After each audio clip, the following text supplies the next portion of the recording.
Hey, what's up, guys? This is Chris Steeves with eXp Realty in Ottawa. We are going to look at the residential listing inventory to see how many homes are for sale out there right now versus how many homes were for sale last year and beyond to get an idea of where this market is going.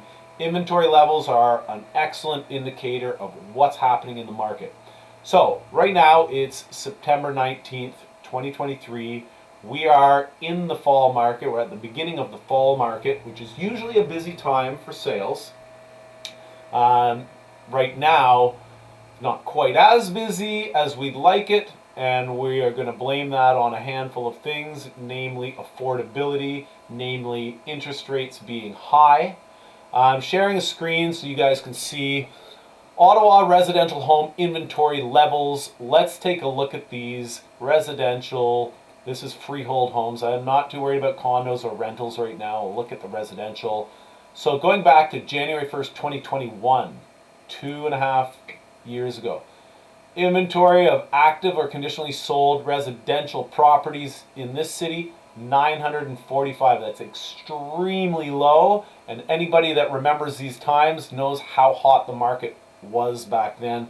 We all know it's supply and demand, guys. If there's very little homes for sale, prices are going up. Supply versus demand. When supply is low, prices are going up. Then we compare to January 1st, 2022, even lower. And anybody that remembers 2022, the beginning of 2022 was the peak of the market and the peak of the frenzy where prices went higher than they ever have. And these inventory levels were very low at this time. They start to make their way up as we come into spring, as usual. And then it was in April when Bank of Canada started their rate hikes. Or maybe it was late March. Anyway, right around this time, Bank of Canada starts hiking up the rates and everybody gets scared. Also coupled with a spring market where people are trying to capitalize on the extremely high prices back then. So you can see the inventory levels, boom, they're going up, boom, all the way through into the summertime, then into the fall. We go all the way from under 1,000 to 3,000, 3,100, 3,200. This was the fall market of last year. We kind of maxed, we peaked at 3,200 or so in the fall. And then, of course, as you hit December, a lot of people will cancel or take their listings off the market because nothing happens in December. It's a very slow time. And then they will relist those homes kind of mid or late January or maybe February. Anyways, you can see inventory here. It's not low, it's not high, it's kind of middle of the road. It's certainly, like, you look at January of 2023, this is nothing. It's 2,100. Nothing like January of 2022 or 2021. Big difference. So we know there's a lot more homes for sale this year. And then, of course, springtime into summer, look at the numbers are climbing and climbing. Interest rates throughout all this period are climbing as well. Affordability is getting way worse, getting harder and harder for buyers to qualify.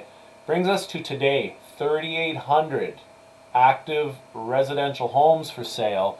These are high numbers, guys. We haven't seen numbers this high in many years.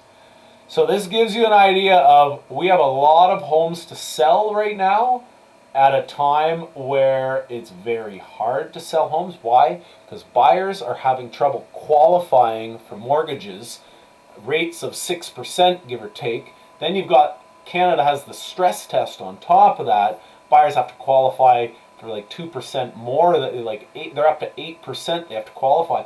A lot of buyers are priced out of this market. They can't buy. Right? So what do? They go to rental. And when the rental market is going ballistic, prices are higher than they've ever been. But for sales, home sales, we now have a ton of inventory. We have a ton of people that are coming up for mortgage renewals who had locked in at 2% or so years ago. Now renewal comes up and they have to go from 2% mortgage rate, interest rate, to 6%, maybe 5.8. That is a big jump. Everybody's monthly mortgage costs are going way up.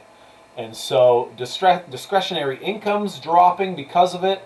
People are tightening up and pulling their money in, trying to just make ends meet. We are seeing a lot of people that can't afford today's mortgage rates, so they're selling, they're downsizing. Affordability is getting squeezed right now, guys, and we are going to see a lot of people putting their homes on the market, and I don't know if we're going to have enough buyers qualifying to really keep everything even keel and balanced. I think we're heading, if we're not in already, we're heading into a buyer's market where it's going to get harder to sell your home. Buyers will have more options, there will be better deals, but that really is just going to be for the buyers who have money, who do qualify, which is still tough. You know, buyers are going to be few. This is going to be, unfortunately, I think, a situation of the rich getting richer and the middle class or lower middle kind of getting hit. It's not fun, but here we are, sharing this with you guys so that you know where we're going and kind of what to expect. I've said this before many times. I'll say it again. Do not borrow more debt than you can afford and that you can pay off.